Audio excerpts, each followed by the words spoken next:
హిందీ 10వ తరగతి విద్యార్థులకు ఎదురయ్యే ద్వితీయ విఘ్నం. మారిన పరీక్షా విధానం విద్యార్థుల్లో సరికొత్త సందేహాలకు తెరలేపింది. గద్య పద్య భాగాల ప్రశ్నలు, ఛందస్సు, అలంకారాలు, వ్యాకరణాంశాలు ఇలా అన్నింటా తికమకే. పేరుకు భాషా పరీక్ష అయినా మిగిలిన అన్ని పరీక్షల కంటే ఎక్కువగా హిందీ ఆందోళనకు గురిచేస్తోంది. విద్యార్థుల్ని వేధిస్తున్న ఇలాంటి అనేక భయాలు, సందేహాలకు పరిష్కారం చూపుతోంది ఇవాల్టి యువ విజయ్ భవ.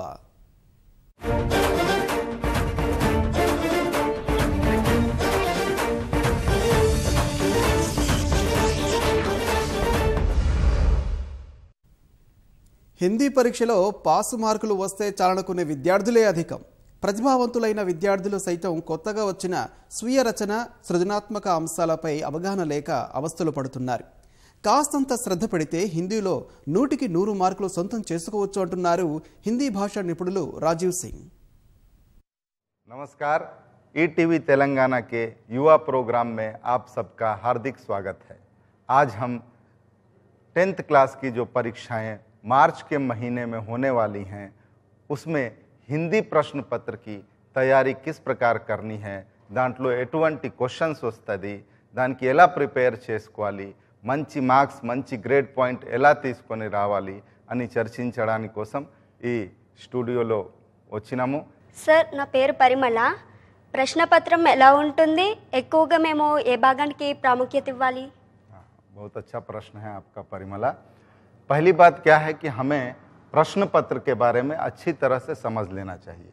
प्रश्न पत्र पे समझते समय हमको हमारा सिलेबस क्या है, పాఠ్యక్రమం ఎలా ఉంటుంది, ఏ భాగం నుంచి ఎక్కడ క్వశ్చన్ అడుగుతారు అది కూడా మనం తెలిసి ఉంటే మంచిగా క్వశ్చన్ రాయడానికి, ఆన్సర్స్ రాయడానికి అవకాశం ఉంటుంది. సో ఫస్ట్ ఏదైతే క్వశ్చన్ పేపర్లో పార్ట్ ఉంటుంది, అర్థగ్రాహ్యత ప్రతిక్రియకి సంబంధించిన ఉంటుంది. అర్థగ్రాహ్యత ప్రతిక్రియకి సంబంధించిన 4 पैरा మీకు అడగడం జరుగుతుంది. पहले 4 पैरा पूछते हैं उसमें. 4 पैरा में అర్థగ్రాహ్యత ప్రతిక్రియ का मतलब क्या है, దాని మీనింగ్ ఏంటంటే మీరు అర్థం చేసుకొని ప్రతిక్రియ చేయాలి. రెండో రోమన్లో ఎలా ఉంటుందంటే 4 క్వశ్చన్స్ మీకు ఇస్తారు. 4 మార్క్స్కి 4 क्वेश्चंस ఉంటుంది. आ 4 क्वेश्चंस की मेरे जवाब 4 वाक्यों में आपको लिखना रहता है उसको. 4 वाक्यों में बिना गलती के, बिना वर्तनी की गलती की మిస్టేక్ రాకుండా మనం రాసుకోవాలి. దాని తర్వాత మూడో రోమన్లో మీకు పద్య భాగం నుంచి ఒక పెద్ద ఆన్సర్ అంటే 7 మార్క్స్కి ఆన్సర్ అడుగుతారు. అక్కడ చాయిస్ ఉంటుంది మీకు. 2 క్వశ్చన్స్లో ఏదైనా మనం ఒకటి రాసుకోవాలి. ఇంకా దాని తర్వాత మీకు गद्य भाग से एक प्रश्न रहता है, वह भी 7 मार्क्स के लिए रहता है. 7 मार्क्स కోసమే ఉంటుంది. అది కూడా మీరు సొంత మాటల్లో రాసుకోవాలి. 7 మార్క్స్ అంటే 8 to 10 లైన్స్లో, 10 వాక్యంలో మీరు అది రాసుకోవాలి. దాని తర్వాత 5వ రోమన్ ఏదైతే ఉంటుంది అది సృజనాత్మకతకి సంబంధించిన, అంటే ఏదైనా విధాకి సంబంధించిన అడుగుతారు.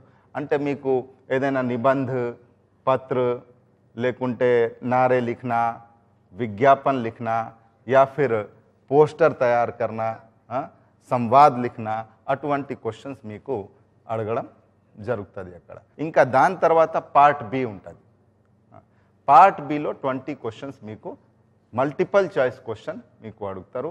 మీరు అన్ని ఆప్షన్స్ మంచిగా చూసుకొని జాగ్రత్త పడి అది రాసుకోవాలి. దీనికి ఒక్కటే పేపర్ ఉంటుంది, అంటే వేరే సబ్జెక్ట్కి మీరు 2 పేపర్ ఉంటుంది, ఇది ఒక్కటే పేపర్ ఉంటుంది. కానీ క్వశ్చన్స్ ఎక్కువ ఉంటాయి కాబట్టి మీకు హాఫ్ ఎన్ అవర్ ఎక్కువ టైం కూడా ఇవ్వడం జరుగుతుంది. సార్, పాఠం నుంచి 7 మార్కుల ప్రశ్న వస్తే ఏ విధంగా రాస్తే మంచి మార్కులు వస్తాయి సార్? बहुत अच्छा प्रश्न है आपका श्री प्रिया. जो 7 मार्क्स के लिए जो प्रश्न पूछा जाता है वह और 4 मार्क्स के ప్రశ్న में कुछ भी విశేష అంతర్ नहीं है.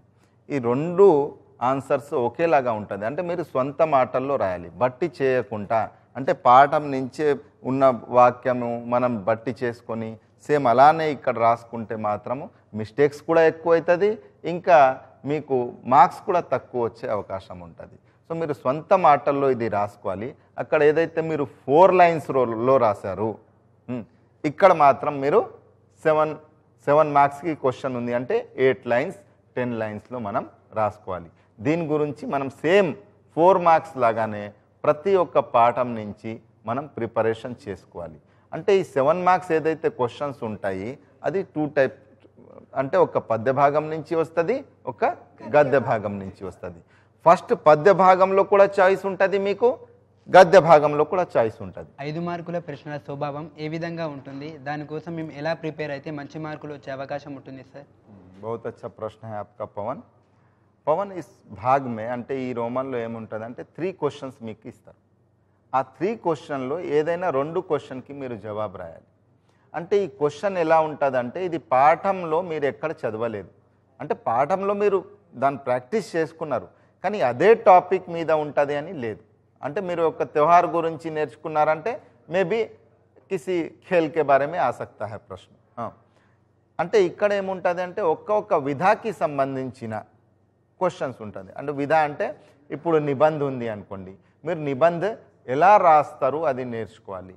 లెటర్లో మీరు ఏది ఎక్కడ రాస్తారు అంటే స్థలం పేరు ఎక్కడ రాస్తారు, డేట్ ఎక్కడ రాస్తారు, మీ అడ్రస్ ఎక్కడ రాస్తారు, మళ్ళా ఎవరికి రాస్తున్నారు అంటే पिताजी को किस प्रकार संबोधन करते, मित्र को किस प्रकार संबोधन करते हैं, లెటర్ క్లోజ్ ఎలా చేసుకుంటారు, అదన్నీ మీరు మంచిగా నేర్చుకుంటే మంచి మార్క్స్ మీకు లెటర్లో కూడా వస్తుంది. అంటే ఈ 3 క్వశ్చన్స్లో ఏదైతే సెలెక్ట్ మీరు చేస్తారు, ఏ క్వశ్చన్ రాస్తారని అది చాలా ముఖ్యం. ఇంకా ఏంటంటే విజ్ఞాపన ఉంటుంది, పోస్టర్ ఉంటుంది. ఈ విజ్ఞాపన పోస్టర్లో కూడా ఫుల్కి ఫుల్ అంటే ఫుల్ మార్క్స్ 5 మార్క్స్ ఉన్నది. ఆ 5 మార్క్స్కి 5 మార్క్స్ వచ్చే మీకు అవకాశం ఉంటుంది. ఇంకా संवाद ఉంటుంది. संवाद बोले तो 2 लोगों के बीच में संभाषण, डॉक्टर मरीज के बारे में हो सकता, स्टूडेंट टीचर के बारे में हो सकता, किसी से भी संवाद हो सकता. और साक्षात्कार भी रहता है. साक्षात्कार के लिए पूछे जाने से किसी खिलाड़ी का साक्षात्कार लीजिए, किसी नेता का साक्षात्कार लीजिए या फिर किसी किसान का साक्षात्कार लीजिए. तो उस समय हमको क्या रहता है 10 प्रश्न लिखने रहते हैं. तो बहुत आसानी से जहाँ पे आप अंक पूरे के पूरे 10 में से 10 अंक प्राप्त कर सकते हैं, वह यह क्षेत्र है. पाठ्य मतलब आपके प्रश्न पत्र में बड़ी आसानी से यहाँ पर अंक प्राप्त किए जा सकते हैं. సార్ పార్ట్ బిలో అడిగే వ్యాకరణాంశాలకు సంబంధించిన మల్టిపుల్ చాయిస్ ప్రశ్నలను మేము ఏ విధంగా ప్రాక్టీస్ చేయాలి? మీరు 4 ఆప్షన్ చదవరు అంటే అక్కడ 4 ఆప్షన్ మనం ఏం చేయాలి, ఏదైనా క్వశ్చన్ అడిగేవాళ్ళు కన్ఫ్యూజ్ చేసి ఉంటారు. అంటే మనం ఫస్ట్ ఆ 4 ఆన్సర్స్ మనం మంచిగా చదువుకోవాలి. చదువుకొని తర్వాత ఏదైతే దానికి కరెక్ట్ ఆన్సర్ ఉంది అది మనం రాసుకోవాలి. ఫస్ట్ అంటే క్వశ్చన్ అర్థం చేసుకొని మనం ఆన్సర్స్ రాయాలి. ఎందుకంటే ఆ 4 ఆప్షన్లో డిఫరెన్స్ చాలా తక్కువ ఉంటుంది. ఇప్పుడు వర్తని शुद्ध करो है समझिए, 4 शब्द देते आपको, 4 शब्दों में आपको पहचानना रहता है किस में मिस्टेक है. वो जब उस मिस्टेक को पहचानने के लिए आप ध्यान से देखने से ही पता चलता है. और जो कुछ भी आप व्याकरण में और ये पदजालम जो अंटारू हिंदी में उसको शब्द भंडार कहते हैं, तो व्याकरण में और शब्द भंडार में మీరు నేర్చుకున్నప్పుడు ఏం చేయాలంటే అర్థం చేసుకోవాలి ఎక్కువ. అంటే మీరు బట్టి చేయకుండా అర్థం చేసుకోవాలి. అంటే సంధి హిమాలయ ఉన్నది అనుకోండి, హిమాలయ సంధి విచ్ఛేద్ करने पे क्या है हिम प्लस आलय. అంటే హిమ ప్లస్ ఆలయ మీరు బట్టి చేసుకుంటారు కానీ అది ఎందుకు అయింది, మళ్ళీ అది ఏ సంధి అంటే స్వరదీర్ఘ సంధి, అంటే స్వరదీర్ఘ సంధి దానికి ఎందుకు అంటారు, అది మొత్తం మీరు దానికి వ్యాకరణంలో ఏదైతే అంశాలు ఉన్నది ఆ దానికి ప్రాక్టీస్ చేసుకుంటేనే మీరు దానికి అంటే ఈ వ్యాకరణ ఏదైతే ఉంటుంది, పదజాలం ఏదైతే ఉంటుంది దానికి మంచిగా ఆన్సర్ రాసుకోవచ్చు. అంటే దీంట్లో పర్యాయ పదాలు, విలోమ శబ్ద, भिन्नार्थक शब्द, शब्द स्रोत यानी तत्सम, तद्भव, देशज और विदेशी शब्द, और काल, काल कितने प्रकार के होते हैं, काल पहचानिए. काल कितने प्रकार के होते हैं మీకు క్వశ్చన్ మీకు క్వశ్చన్ మాత్రం ఏమొస్తుంది, ఒక వాక్యం ఇస్తారు, ये किस काल में है पहचानिए बोलते हैं. वर्तमान काल है, नहीं तो भूतकाल है, भविष्य काल है. इसमें आपको पहचानना रहता है. ऐसे ही वाच्य बदलने के लिए आपको प्रश्न आता है, ऐसे ही कारक के बारे में आता है, शब्द भेद यानी आपको पहचानने के लिए आता है कि संज्ञा, सर्वनाम, क्रिया विशेषण, क्रिया विशेषण और समुच्चय बोधक, संबंध बोधक, विस्मयादि बोधक, ये सब शब्द जो है आपको पहचानने के लिए कहा जाता है. इसके साथ साथ विराम चिन्ह भी पहचानने के लिए कहा जाता है। शब्दकोश क्रम के बारे में आपको सीखना पड़ता है, मुहावरों के बारे में आपको मुहावरों के अर्थ जानने पड़ते हैं, अनेक शब्दों के लिए एक शब्द जो होता है वह भी आपको जानना पड़ता है। तो इसके लिए पहले आपको क्या करना है कि प्रैक्टिस यानी अभ्यास करना है। आपको आपके पास जो लिखाया गया है, आपके गुरुजी ने, आपके अध्यापक ने, आपके टीचर ने जो लिखवाया है, ఏదైతే నోట్స్ ఉన్నది అక్కడ మీరు ప్రాక్టీస్ అంటే కొన్ని విలోమ శబ్ద నేర్చుకోవాలి, కొన్ని పర్యాయ పదాలు నేర్చుకోవాలి, అది నేర్చుకోవాలి. ఇంకా వేరే దానికి ఏం చేయాలి, సంధి విచ్ఛేద సమాస ఉపసర్గ ప్రత్యయ ఇదన్నీ మీరు అర్థం చేసుకోవాలి. అంటే ఎలా దాంట్లో మనం గుర్తుపట్టాలి, ఉపసర్గ అంటే ఏంటి, ప్రత్యయ అంటే ఏంటి, అది చేసుకుంటేనే మీకు ఇక్కడ కూడా 20కి 20 మార్క్స్ వచ్చే అవకాశం ఉంటుంది. సార్, రెండు పరీక్షల మధ్య సమయం చాలా తక్కువగా ఉంటుంది. అంత తక్కువ టైంలో మొత్తం సిలబస్ని మేము ఎలా రివైజ్ చేసుకోవాలి? ప్రతి ఒక్క పాఠం నుంచి మళ్ళా జవాబు నేర్చుకోవాలి, మళ్ళా అన్ని గ్రామర్ నేర్చుకోవాలంటే చాలా కష్టం. సో మనం ఏం చేయాలంటే ఫస్ట్ మీరు ఒక ప్లాన్ చేసుకోవాలి. ఆ ప్లాన్ ప్రకారం ఏంటంటే ఏదైతే మీకు గుర్తుంటుంది అది మాత్రం, అంటే 2 టైప్ ఆఫ్ నోట్స్ తయారు చేయాలి. ఒకటి ఫుల్ డిస్క్రిప్టివ్లో ఉంటుంది, మీరు అన్నీ రాసుకుంటారు దాంట్లో. ఇంకా ఒక నోట్స్ ఎలా ఉండాలంటే మీ దగ్గర మీరు ఏదైతే మీకు డౌట్ ఉంది, ఇది మేము మర్చిపోతాం, ఇప్పుడు జన్మ హై యా మృత్యు కా సమయ హై, రచనాओं के नाम है, ఇదన్నీ మనం మర్చిపోతామని ఎక్కడైతే మీకు డౌట్ ఉంటుంది దానికి మనం ఏం చేయాలంటే ఎక్కువ అంటే ఒక నోట్స్లో రాసుకోవాలి. అంటే ఆ నోట్స్లో ఎలా ఉండాలి, 5 పేజెస్ కన్నా ఎక్కువ రాకూడదు దాంట్లో. అంటే అప్పుడు మీరు ఏం చేస్తారు, ఈ 5 పేజెసే ఉంటుంది కాబట్టి ఎగ్జామ్ బిఫోర్ మీరు అది మొత్తం మంచిగా నేర్చుకోవచ్చు, ప్రాక్టీస్ చేసుకోవచ్చు ఆ టైంలో. హిందీ అంటే విద్యార్థులు భయపడడానికి కారణం రెండో పేపర్. సృజనాత్మకత విభాగంలో పాఠం వెనుకున్న ప్రశ్నలు రావు. పరిచయం లేని కొత్త అంశాలపై విద్యార్థులు సమాధానాలు రాయాల్సి ఉంటుంది.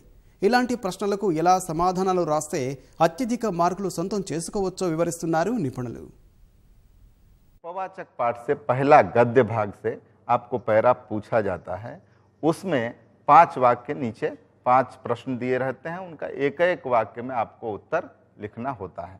इसमें 4 प्रश्नों के उत्तर तो उसी पैरा में होते हैं, लेकिन उसके बाद जो एक प्रश्न पूछा जाता है या तो उस पाठ का नाम पूछा जाता है या फिर लेखक का नाम पूछा जाता है. तो हमारे पास 4 जो उपवाचक पाठ हैं उसमें 2 के ही लेखक हैं और 2 के लेखक नहीं हैं. शांति की राह में के लेखक नहीं हैं और हम सब एक है में भी लेखक का नाम नहीं है. इसलिए अपने स्कूल को एक उपहार पाठ में और उसके साथ जो अंतिम पाठ है अनोखा उपाय, उसके लेखक कौन है, डॉक्टर राहुरी भारद्वाज. अपने स्कूल को एक उपहार ऋतुभूषण जी. तो इनके जो लेखक हैं, इनके लेखकों के नाम और पाठ का नाम हमको अच्छी तरह से याद रहना चाहिए. लिखने में कोई गलती नहीं होनी चाहिए और इसका उत्तर भी एक वाक्य में देना चाहिए. इससे ज़्यादा और एक మిస్టేక్ आप क्या करते हैं, ఇంకా ఒక తప్పు మీరు ఏం చేస్తారంటే మీరు క్వశ్చన్ అడిగినప్పుడే మీరు డైరెక్ట్ ఆ పైరా నుంచి ఒక వాక్యం తీసుకొని అక్కడ రాసేస్తారు. అంటే క్వశ్చన్ అర్థం చేసుకొని మనం అక్కడ క్వశ్చన్కి రీతిగా అంటే క్వశ్చన్ ఎలా ఉంది అలానే మనం జవాబు రాసుకోవాలి. जैसे मान लो झमझम झमझम मेघ बरसते हैं सावन के, मेघ कैसे बरसते हैं क्वेश्चन వచ్చింది మీకు, కానీ మీరేం చేస్తారు అదే झमझम झमझम मेघ बरसते हैं सावन के అదే ఆన్సర్ తీసుకొని రాసేస్తారు. అలా కాకుండా क्या क्यों कब कहाँ ఇటువంటి ఏదైతే ప్రశ్నబోధక శబ్ద ఉంటుంది ఆ శబ్ద అక్కడి నుంచి తీసేసి మీరేం చేయాలంటే ఆన్సర్స్ అక్కడ ఫిట్ చేసుకొని ఆ వాక్యం మొత్తం రాసుకోవాలి. క్వశ్చన్ మార్క్ తీసేసి అక్కడ పూర్ణ విరామ్ రాయాలి. దాని తర్వాత ఇంకా ఒక మిస్టేక్ ఏం చేస్తారంటే నేనేం చూసినా అంటే సుమిత్రానందన్ పంత్ పేరు వచ్చింది, ఈ కవితకే కవి కౌన్ హై వచ్చింది అనుకోండి, ఆ కవి పేరే మీరు తప్పు రాస్తారు. అంటే మీరు అటువంటి డాక్టర్ రామ్ధారి సింగ్ దినకర్, సుమిత్రానందన్ పంత్ మిస్టేక్ రాకుండా దీనికి ప్రాక్టీస్ చేసుకోవాలి. సెకండ్ पैरा ఏదైతే ఉంటుంది మీకు అది అపరిచిత గద్య అడుగుతారు. అపరిచిత అంటే ఇప్పుడు వరకు మీరు చదవలేదు, అంటే దాంట్లో 4 క్వశ్చన్స్ ఏదైతే ఉంటుంది అక్కడి నుంచే ఉంటుంది. 5వ క్వశ్చన్ ఏంటంటే శీర్షక్, దానికి ఒక మనం పైరాకి పేరు ఇవ్వాలి. ఆ శీర్షక్ ఏదైనా ఒకటి మనం చూసుకొని అక్కడ రాసుకోవాలి. అలానే అపరిచిత పద్యలో కూడా మీకు శీర్షక్ అడుగుతారు. అంటే 4 పైరా ఏదైతే ఉంటుంది దాంట్లో 2 పైరాస్లో ఎక్కువగా 2 క్వశ్చన్స్ అయితే శీర్షక్ గురించి ఉంటుంది. రెండో 2 పైరాజ్ ఏదైతే పరిచిత్ ఉంటుంది, పరిచిత్ పద్య, పరిచిత్ గద్య. ఈ పరిచిత్ పద్య, పరిచిత్ గద్యలో రైటర్ పేరు అడుగుతారు, లేకుంటే ఇక మీకు పాఠం పేరు అడుగుతారు. ఇది మీరు మంచిగా నేర్చుకోవాలి. అప్పుడు మీరు 20కి 20 మార్క్స్ అర్థగ్రాహ్యత ప్రతిక్రియలో తీసుకొని రావడం అవకాశం ఉంటుంది. 4 మార్కుల ప్రశ్నలు ఎక్కడి నుంచి అడుగుతారు, దానికి జవాబు రాసేటప్పుడు ఎలాంటి జాగ్రత్తలు తీసుకోవాలి? Okay, very good question. ये 4 మార్క్స్ का जो प्रश्न रहता है అది నేను ముందే చెప్పిన మీకు 4 వాక్యాల్లో మనం జవాబు రాయాలి. దీంట్లో ఒక్క క్వశ్చన్ ఏముంటుందంటే राइटर गुరించి అయినా అడుగుతారు, అంటే लेखक के बारे में पूछते हैं, नहीं तो कवि के बारे में पूछते हैं. इनके बारे में लिखते समय सावधानी हमको क्या बरतनी है, మీకు ఒక్క వాక్యకి అంటే एक सेंटेंस को एक अंक रहता है. तो मान लीजिए कि अगर आप बड़ा वाक्य लिखते हैं, వాక్యం పెద్దగా ఉంటే మిస్టేక్ వచ్చే అవకాశం కూడా ఎక్కువ ఉంటుంది. సో మనం ఏం చేయాలి, అప్పుడు అనుకోండి ఇప్పుడు सुमित्रानंदन पंत परिचय ఉన్నది. तो पहला लाइन है किताब में दिया गया है आपको कि प्रकृति के बेजोड़ कवि माने जाने वाले सुमित्रानंदन पंत का जन्म सन 1900 में अल्मोड़ा में हुआ. ఇది ఒక్క వాక్యం మీరు పెద్దగా రాశారు అనుకోండి, ఏమవుతుంది, మిస్టేక్ వచ్చే అవకాశం ఎక్కువ ఉంటుంది. కానీ ఇది ఒక్క వాక్యంలోనే మీరు పార్ట్ చేసుకొని మీరు 4 వాక్యాలు చేసుకోవచ్చు. అంటే ఎలా, सुमित्रानंदन पंत हिंदी के प्रसिद्ध कवि हैं, वे प्रकृति के बेजोड़ कवि माने जाते हैं, उनका जन्म अल्मोड़ा में हुआ था, उनका जन्म सन 1900 में हुआ था. तो ये 4 वाक्य आपको आ गए. इसके अलावा अगर आप उनकी रचनाएं कौन सी हैं और उसके साथ साथ उनकी मृत्यु कब हुई थी, उनको कौन सा पुरस्कार मिला था, ऐसा अगर हम प्रति लेखक के बारे में प्रति ఒక్క రైటర్ గురించి మనం ఇట్లా చిన్న చిన్న సెంటెన్సెస్ మనం నేర్చుకుంటే మనము ఎక్కువ మార్క్స్ వచ్చే అవకాశం ఉంటుంది. సేమ్ అలానే మీకు ఏదైతే క్వశ్చన్ అడుగుతారో ఆ క్వశ్చన్లో కూడా పాఠం నుంచి అంటే 2 మీకు ప్రోజ్ నుంచి అడగడం జరుగుతుంది, 2 మీకు పోయట్రీ నుంచి అడగడం జరుగుతుంది. అంటే మీరు ఆ పోయమ్ లేకుంటే కథలు ఏదైతే कहानी है नहीं तो साक्षात्कार है, वो पाठों को अगर अच्छे से अगर आप समझ लिए तो आप क्या है మీరు సొంత వాక్యంలో అది రాసుకోవచ్చు. అంటే ప్రతి పాఠం నుంచి మనం ఏం చేయాలి, పాఠంలో ఏ భాగం నుంచి క్వశ్చన్ అడిగే అవకాశం ఎక్కువ ఉన్నది అది మనం నేర్చుకోవాలి. అంటే మనకి టోటల్ ఎన్ని పాఠాలు ఉన్నాయి, 12 పాఠాలు ఉన్నాయి. ఉపవాచకం వదిలేసి 12 పాఠాలు ఉన్నాయి. पहले पाठ का नाम है बरसते बादल. बरसते बादल पाठ में क्या पूछते हैं, जीव जंतु वर्षा होने पर कैसे प्रसन्न होते हैं और एक सावन की वर्षा का वर्णन कीजिए. दूसरा पाठ है ईदगाह पाठ.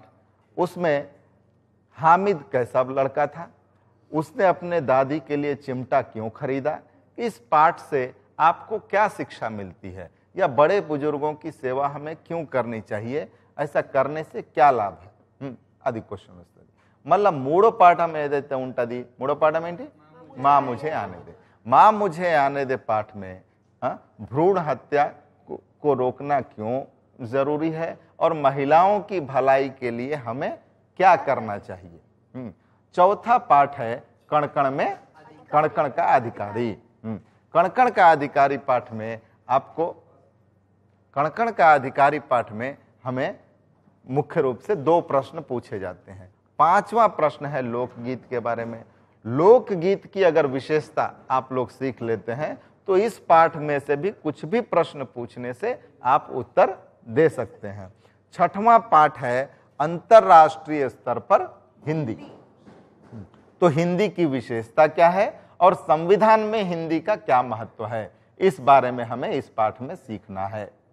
उसके बाद 7वां पाठ आता है, यह 2 भागों में है, एक रैदास का पद है और दूसरा जो है मीराबाई का है। उसके बाद अगला पाठ आता है स्वराज्य की नींव। स्वराज्य की नींव पाठ का नाम क्यों रखा गया, इसका क्या तात्पर्य है, और झांसी की रानी लक्ष्मीबाई का वह एक देशभक्ति की मिसाल थी, उससे हमें क्या प्रेरणा मिलती है, इसके बारे में सीख लेने से भी आपका यह पाठ भी पूरा हो जाता है। और उसके बाद आता है दक्षिणी गंगा गोदावरी। इसमें 2 चीजें प्रमुख हैं। काका कालेलकर जी ने गोदावरी का वर्णन किस प्रकार किया है, और एक प्रश्न है कि नदियों को माता क्यों कहा जाता है। अगर आप नदियों से होने वाले लाभ लिख देते हैं तो भी इसमें आपको उत्तर मिलने की संभावना अधिक रहती है।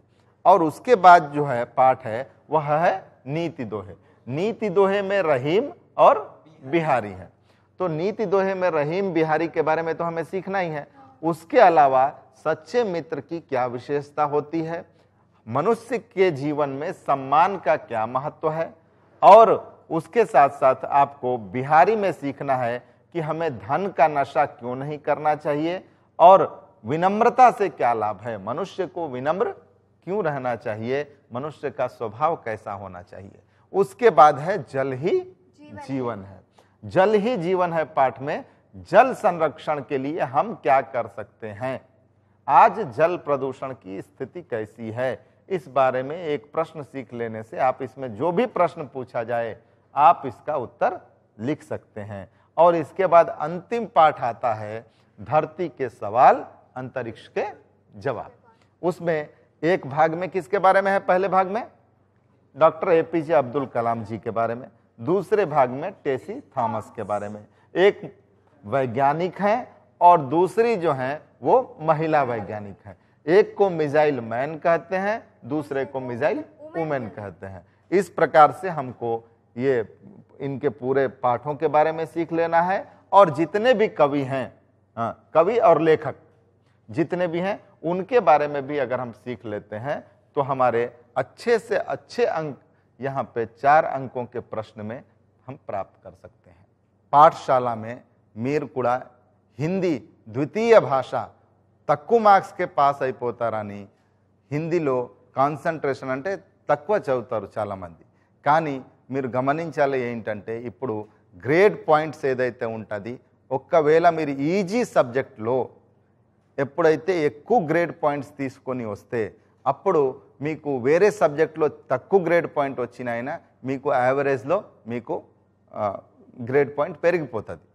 సో కాబట్టి మీరు हिंदीలో చాలా ఈజీగా అంటే बहुत आसानी से अच्छे अंक इसमें प्राप्त किए जा सकते हैं.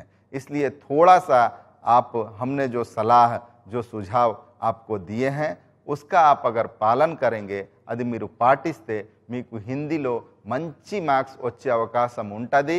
మీరు మంచి మార్క్స్ తీసుకొని హిందీ పాస్ అవ్వాలి, మంచి గ్రేడ్ పాయింట్ రావాలి మీకు. ఇది शुभकामना इस्तू समाप्त करते हैं.